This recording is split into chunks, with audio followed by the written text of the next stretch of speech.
ગુજરાતના પ્રવાસે આવેલા રાહુલ ગાંધીએ બીજા દિવસે છોતરાફાડ સંબોધન કરીને કોંગ્રેસની જ પોલ ખોલી નાખી।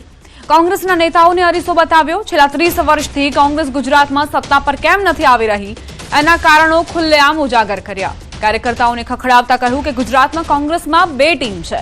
કોંગ્રેસના જ કેટલાક નેતા ભાજપ સાથે મળેલા છે। આવા નેતાઓને કોંગ્રેસમાંથી હાંકી કાઢવા આહવાન કર્યું। 3 દાયકા કરતા વધુ સમયથી જૂથોમાં વહેંચાયેલા કોંગ્રેસના નેતાઓને પણ સ્પષ્ટ શબ્દોમાં બહારનો રસ્તો દેખાડી દેવા વાત કરી હતી।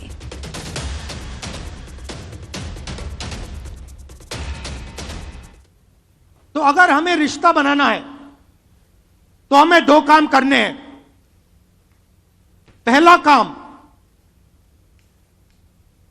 ये जो दो ग्रुप्स हैं इनको अलग करना है सीधा। अगर हमें सख्त कार्रवाई करनी पड़ी, 10, 15, 20, 30, 40 लोगों को निकालना पड़ा, निकाल देना चाहिए। કોંગ્રેસ નેતા રાહુલ ગાંધી ગુજરાત પ્રવાસે હતા ત્યારે તેમણે અમદાવાદમાં કાર્યકર્તાઓ સાથે સંવાદ કર્યો હતો। સ્ટેજ પર નાની બાળકીને પણ બોલાવી તેની સાથે પણ સંવાદ કર્યો। આ બાળકીનું નામ ચારવી સોલંકી છે। તેમણે કહ્યું, મને નેતાએ સ્ટેજ પર બોલાવી તેથી મને બહુ ખુશી થઈ। દેખાઈ હતી એમને એટલે એમણે મને બોલાવીને મને બહુ ખુશી થઈ કે એમણે મને બોલાવી। શું વાત કરી?